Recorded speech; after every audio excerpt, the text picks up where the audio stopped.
കേരളത്തിൽ ആദ്യ മണിക്കൂറുകളിൽ മികച്ച വോട്ടെടുപ്പ്. 5.62% പോളിംഗ്. കേരളത്തിൽ ത്രികോണ മത്സരച്ചൂടുള്ള എല്ലാ മണ്ഡലങ്ങളിലും മികച്ച പോളിംഗ് ആണ് ആദ്യ മത്സരത്തിൽ. ആറ്റിങ്ങലിലാണ് കൂടുതൽ പോളിംഗ്. 6.24% ആറ്റിങ്ങലിലെ പോളിംഗ്. CPM-ഉം കോൺഗ്രസും BJP-യും പ്രതീക്ഷ വെക്കുന്ന മണ്ഡലമാണ്. പതിവ് രീതികൾ കൈവിട്ട് തിരുവനന്തപുരം മികച്ച പോളിംഗ് ആണ് നടക്കുന്നത്. വടകരയിൽ പോളിംഗിൽ മന്ദത കാണുന്നുണ്ട്. ഇത് രാഷ്ട്രീയ കേന്ദ്രങ്ങളെ ഞെട്ടിച്ചിട്ടുണ്ട്. കോട്ടയത്തും ആദ്യ മണിക്കൂറിൽ 6%-ലധികം പോളിംഗ് കടന്നു.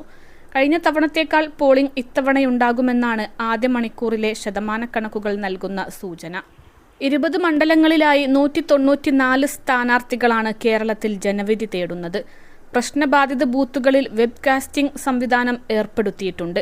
പോലീസും കേന്ദ്രസേനയും സുരക്ഷ ഒരുക്കും. വോട്ടെടുപ്പിന് 66,303 സുരക്ഷാ ഉദ്യോഗസ്ഥരെ വിന്യസിച്ചിട്ടുണ്ട്.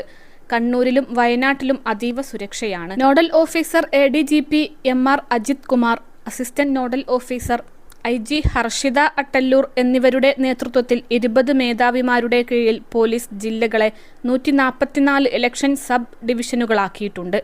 ഓരോന്നിന്റെയും ചുമതല DYSP അല്ലെങ്കിൽ SP-മാർക്കാണ്.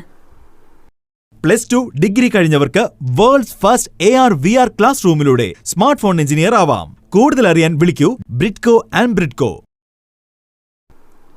ഓരോ പോലീസ് സ്റ്റേഷനു കീഴിലും ക്രമസമാധാന പാലനത്തിനായി 2 വീതം പട്രോൾ ടീമുകളെ സജ്ജമാക്കിയിട്ടുണ്ട്. ദ്രുതകർമ്മസേന എല്ലാ പോലീസ് സ്റ്റേഷനുകളിലും ഉണ്ടാകും.